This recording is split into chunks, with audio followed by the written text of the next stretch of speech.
Hola, muy buenas tardes, ¿cómo estás? Dios te bendiga.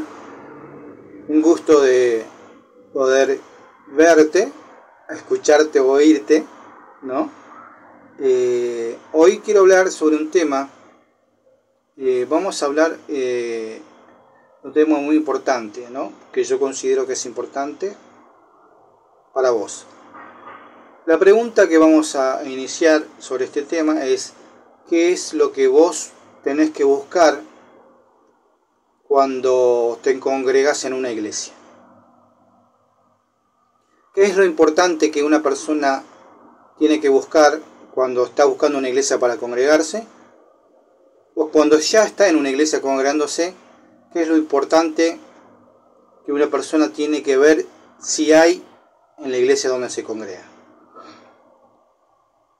Si hacemos esta pregunta a muchos hermanos, tal vez nos contesten: bueno, lo importante es que haya una buena música, un buen coro, ¿no? Un buen grupo de adoración.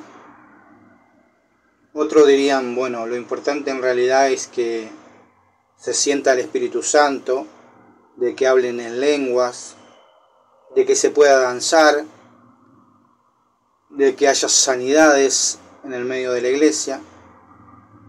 Otros dirían: bueno, lo importante es que en una iglesia haya profecía, que haya profeta, que te profetice, que haya un apóstol que te dé una nueva revelación, ¿no? Otro diría: lo importante en una iglesia es que los hermanos sean amigos, compartan con vos, te acompañen, haya mucho amor, que no juzguen a la gente. O sea que podemos encontrar varios motivos por cual la gente busca una iglesia. Pero ¿cuál es el motivo importante realmente? ¿Será que todas estas cosas que hemos nombrado son importantes para ti? Porque tal vez lo que nombramos sea importante para ti, pero ¿te has preguntado alguna vez si lo que para ti es importante para Dios es importante? Bueno, en realidad todo lo que hemos nombrado no es importante. Si vas a una iglesia para sentirte bien, no es el motivo para irla.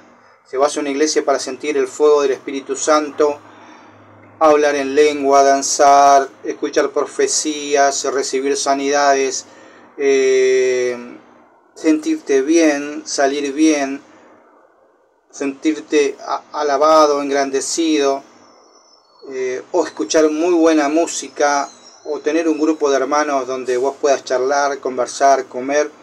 Si esa es tu prioridad para buscar en una iglesia, en realidad vos no estás buscando una iglesia cristiana.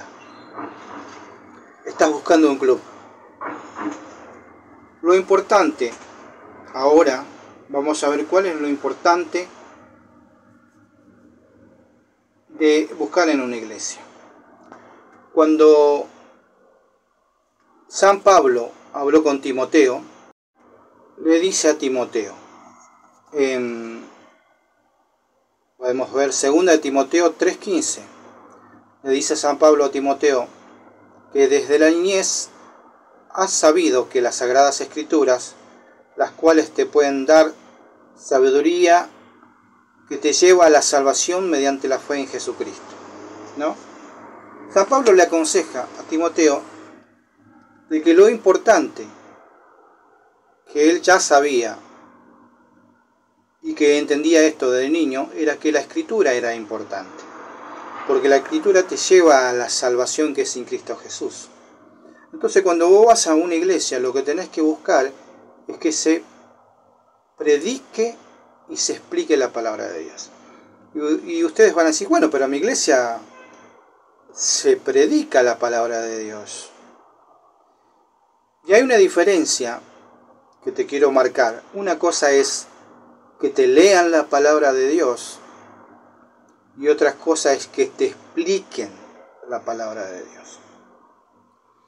Y esa diferencia, el pastor, donde vos vas a ir, la tiene que tener clara. cuál es la forma de explicar la palabra de Dios. Y vos vas a encontrar que hay dos formas que la palabra aconseja para que el pastor pueda administrar la palabra de Dios. Una es una predicación expositiva, ¿no?, secuencial, y otra es una predicación expositiva temática, ¿no? Entonces, ahora vas a ver la diferencia que hay entre esta predicación expositiva, que se puede dividir expositiva secuencial o temática, o expositiva temática, y la predicación que vos podés escuchar y que vas a escuchar normalmente en toda iglesia. La predicación que vos vas a escuchar normalmente en toda iglesia, y que es la que no te recomiendo, es una predicación espiritualizada, ¿no?, o alegórica. Es una predicación que no tiene en cuenta el contexto ni el mensaje que Dios quiere dar en la palabra de Dios.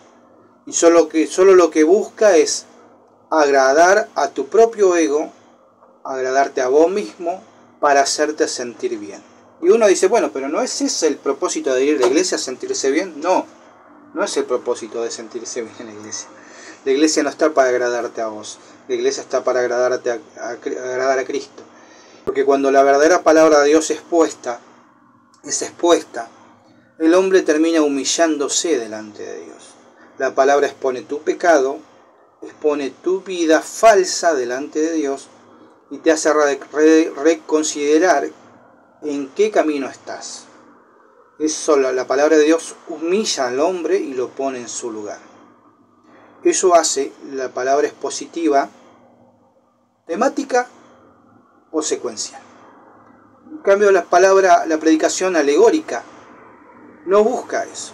Busca agradar al hombre, busca ensalzar al hombre, busca elevar las capacidades del hombre. Es por eso que vamos a ver la diferencia entre palabra expositiva, las dos palabras, predicaciones expositivas.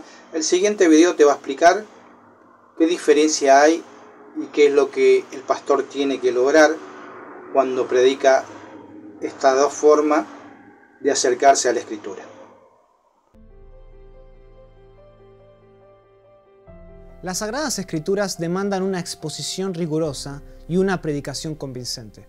Dios habló su palabra verdadera de forma consistente a su naturaleza verdadera para que fuera comunicada a su pueblo de manera verdadera. Es decir, la predicación busca comunicar enteramente lo que Dios reveló en la Biblia sin rehuir a declarar todo su consejo, como dice Pablo en Hechos 20:27. Cada parte de las Sagradas Escrituras ha de considerarse en vista de su totalidad. La predicación que Dios bendice también busca comunicar lo que Dios entregó exactamente. Ha de dispensarse sin alterar su mensaje, sin omitir ni una palabra, de tal manera que se pueda decir: así dice el Señor.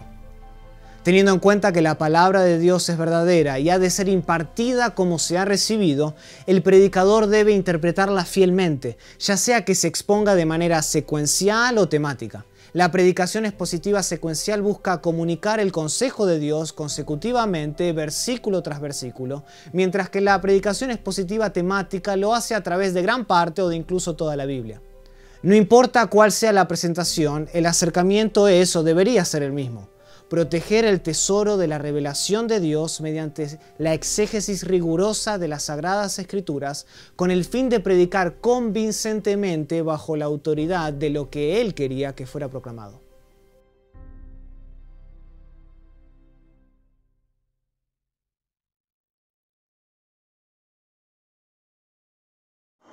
Bueno, después de ver este video te das cuenta la diferencia que hay entre predicación expositiva temática y secuencial. Entonces, lo importante para el pastor y lo importante para vos, que cuando busques una iglesia, que sea una iglesia donde el pastor tenga interés por la palabra de Dios. El pastor tiene que tener una hermenéutica santa, una correcta hermenéutica. La hermenéutica es el arte de estudiar la palabra y tratar de obtener el significado real de lo que ella dice. El pastor, con su exégesis, va a tratar de encontrar el verdadero significado de la Escritura para poder transmitirla al pueblo. Lo que intenta y lo que intentará es transmitir el verdadero y original mensaje de la porción bíblica que él está utilizando para enseñar. En tal caso, si él no logra transmitir el original mensaje de lo que San Pablo está intentando decir en alguna carta, lo que logrará es introducir un mensaje erróneo y equivocado y externo a lo que el apóstol está tratando de decir. Eso se llama eisegesis. Es meter dentro de la Escritura lo que en ella no está. Eso es sacar fuera de contexto la Escritura. Es también cometer pecado. Es también filtrar la palabra de Dios o mezclarla con agua. La Biblia nos relata que nosotros tenemos que buscar la palabra de Dios, la nutritiva, la leche pura, la que no está mezclada. Y la única forma de realizar esas palabras de Dios es a través de la correcta exposición de la palabra de Dios. Por eso el pastor tiene que tener estudios para no cometer errores en la aplicación de la palabra de Dios. El video anterior fue muy claro lo que tiene que buscar un pastor y lo que tenemos que buscar nosotros. Es una buena enseñanza, una buena explicación de la palabra de Dios detallada que nos lleve al sentido y a la comprensión de lo que Dios nos quiere decir y al mensaje original que el autor quiso dar, ¿no? Ahora, a continuación, vamos a ver un ejemplo de lo que no es predicación expositiva, de lo que no es una predicación que busca el mensaje real de la palabra de Dios, sino una predicación, vamos a decir, espiritualizada, una predicación alegórica, una predicación que busca engrandecer a la persona, al ser humano, una predicación centrada en el hombre, y no una predicación centrada en Cristo, que es la que podemos lograr a través de la predicación expositiva, temática y secuencial. Vas a ver algunos fragmentos de alguna predicación de algunos pastores que están en internet sobre el tema, elegí sobre el tema de David y Goliat. Todos hemos escuchado el tema de David y Goliat y hemos escuchado diferentes clases de predicaciones que abarcan diferentes clases de temas sobre el David y Goliat. Pero resulta ser que ninguna cumple con lo requerido para la predicación, para la explicación de la palabra de Dios, que es dar el significado real de lo que el autor quiso decir. Entonces la predicación alegórica es muy peligrosa porque si uno no tiene control sobre ella puede terminar diciendo cualquier cosa menos el significado real de la Escritura. Aparte de ensalzar al hombre, de alabar su fe, de alabar su poder, y no de exalzar y que Dios se lleve toda la gloria. Por eso vamos a ver secuencialmente, vamos a ver ahora videos que hablan de David y Goliat en forma alegórica, ¿no? Buscando exalzar al hombre. Y luego desde esos videos vamos a ver una correcta explicación de David y Goliat expositivamente y temáticamente. ¿Te parece? Seguimos. No hay podium, púlpito donde no se haya predicado de David y Goliat. Pero déjenme examinar la historia a ver si le encontramos algo más a David y Goliat.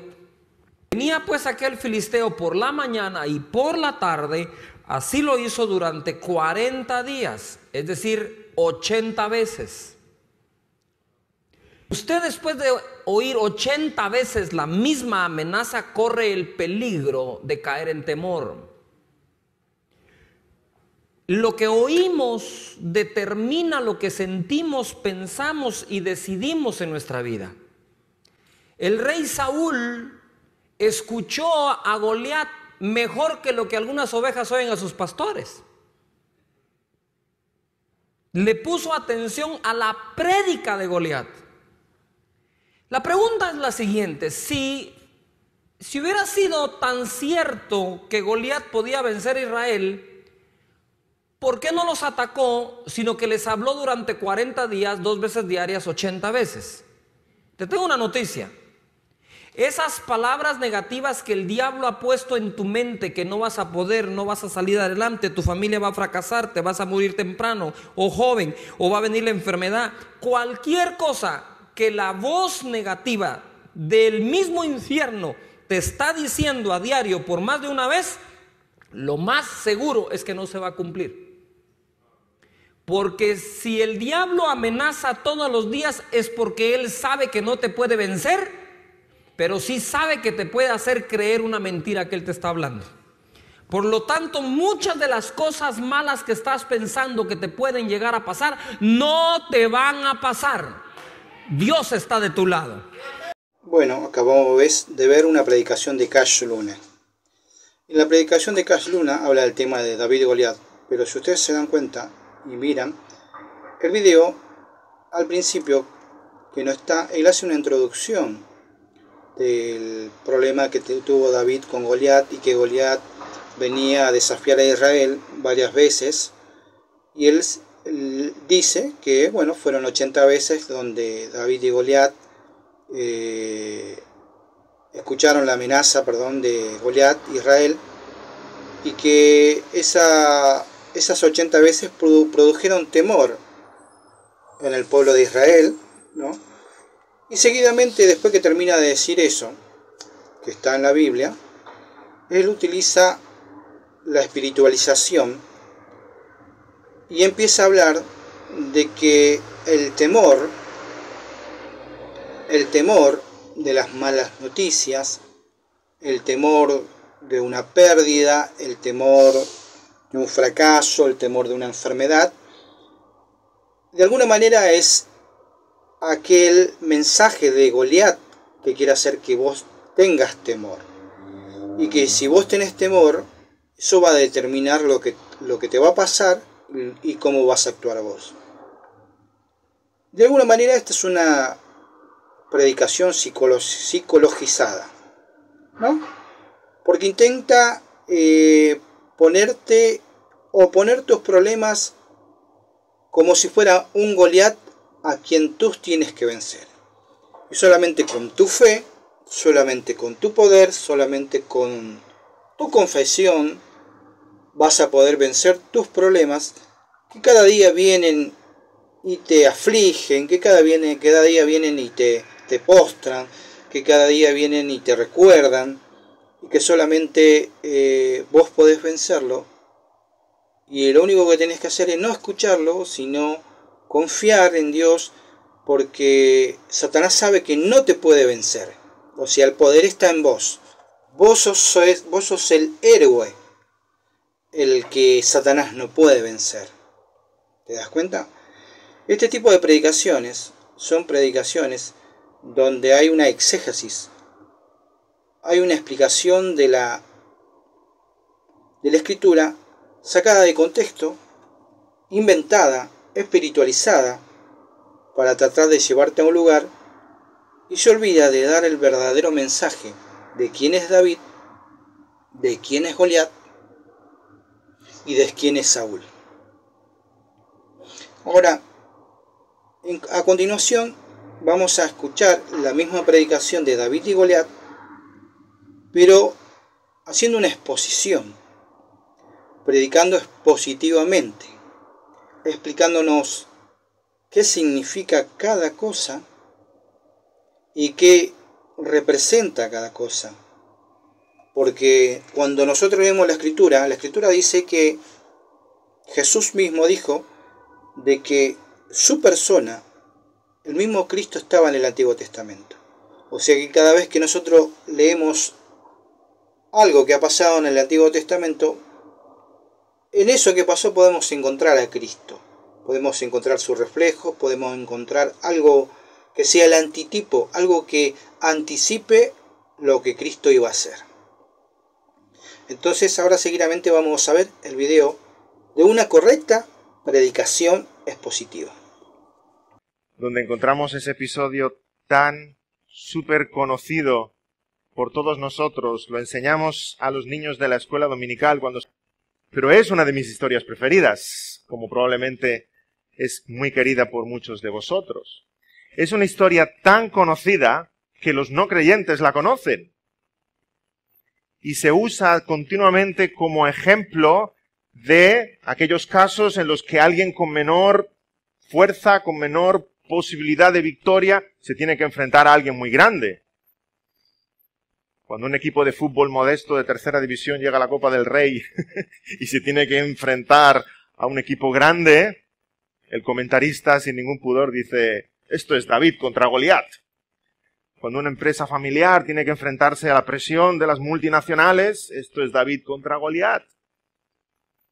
Cada vez que probablemente, estadísticamente, la posibilidad de victoria es ínfima, por no decir nula, nos encontramos ante ese caso de David y Goliat. Pero ¿cómo aplicamos la historia de David y Goliat a tu vida, a mi vida, a nuestras circunstancias? Bueno, es fácil. Igual como David enfrentó a sus gigantes, tú tienes que enfrentar a tus gigantes hoy día, ¿verdad?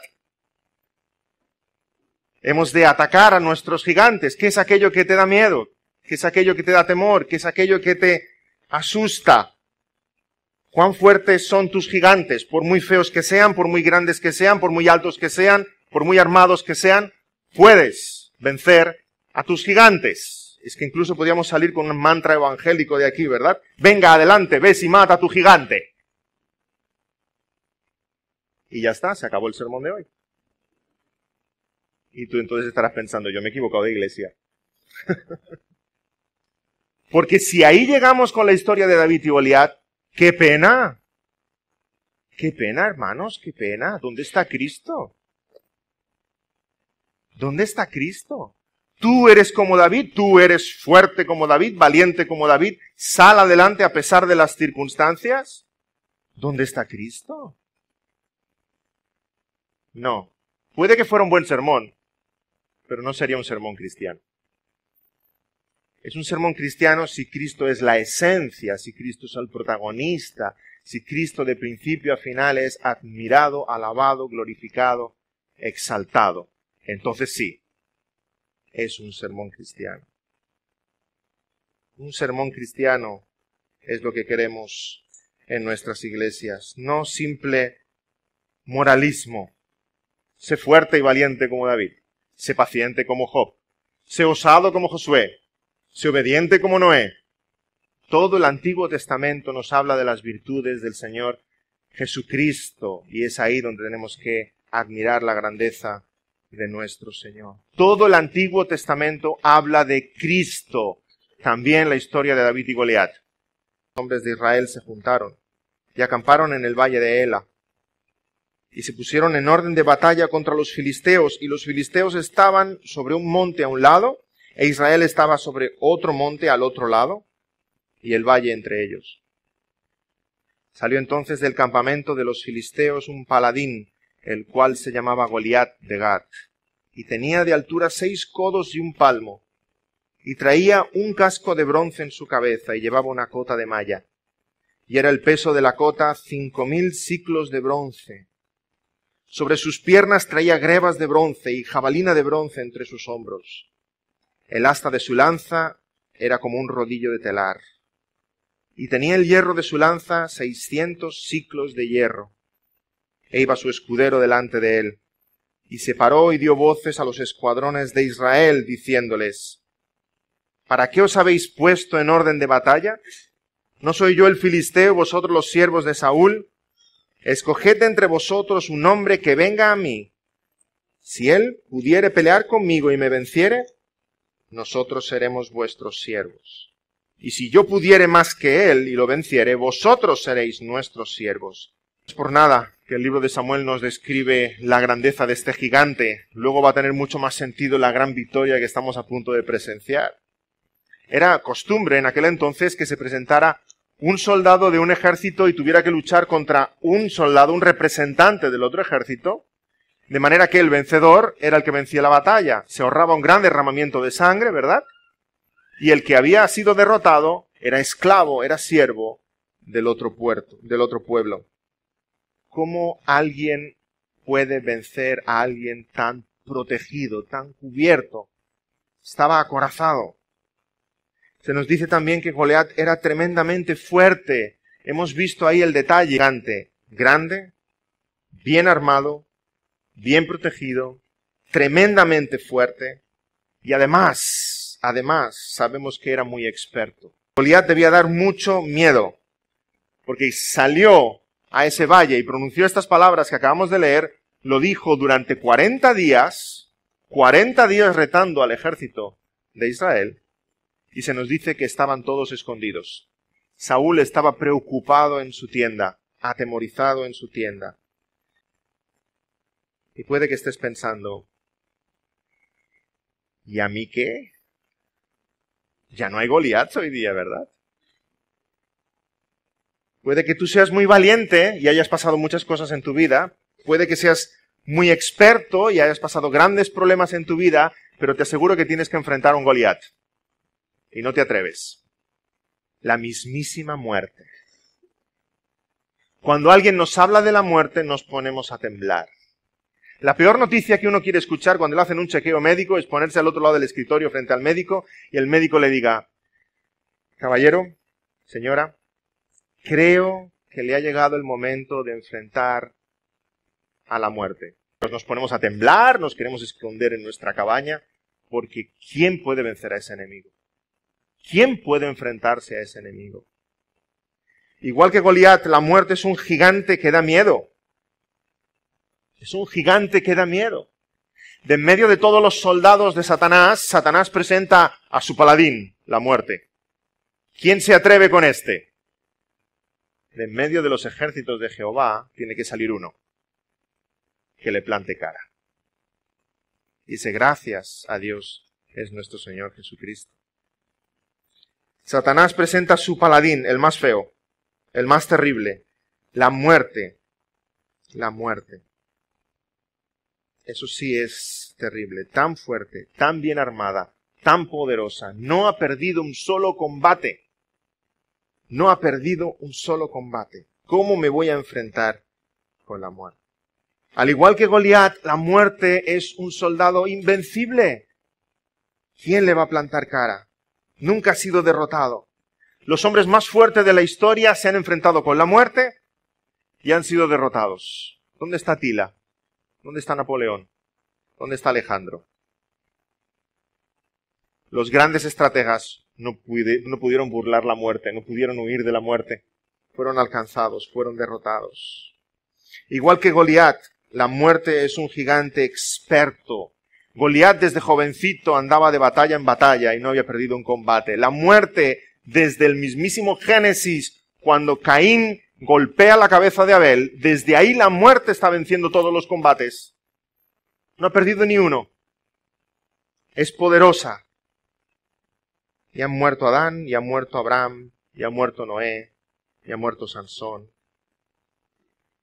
Pero entonces tenemos este segundo personaje en este capítulo, en el libro de Samuel, el joven David. Vamos a leer a partir. Él lo hizo venir, y dijo David a Saúl, no desmaye el corazón de ninguno a causa de él. Tu siervo irá y peleará contra este filisteo. Si aun fuese oso, tu siervo lo mataba. Y este filisteo incircunciso será como uno de ellos, porque ha provocado al ejército del Dios viviente.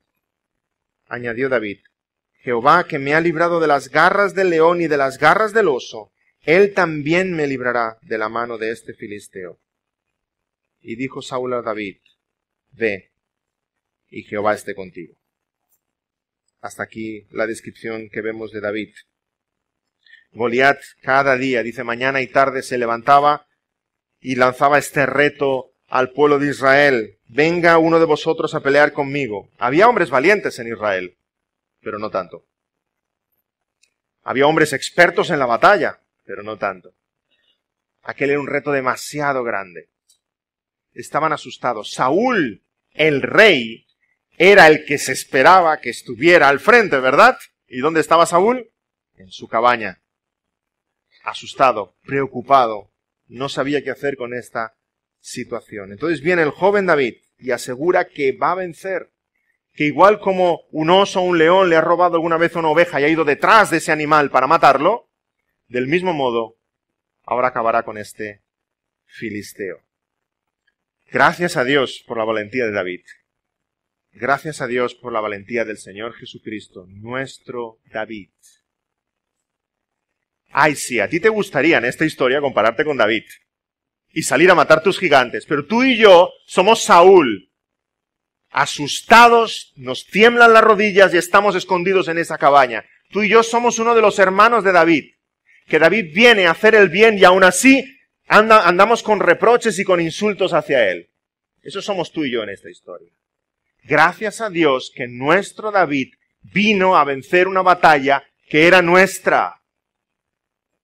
Tú y yo teníamos una deuda con la muerte. Él vino a vencer una batalla que era nuestra. Las comparaciones entre David y Cristo Jesús son tremendas. Los dos son de Belén de Judá. Los dos son de Belén. Como David, Cristo Jesús también vino a traer alimento a sus hermanos, ¿o no era el pan de vida y el agua celestial?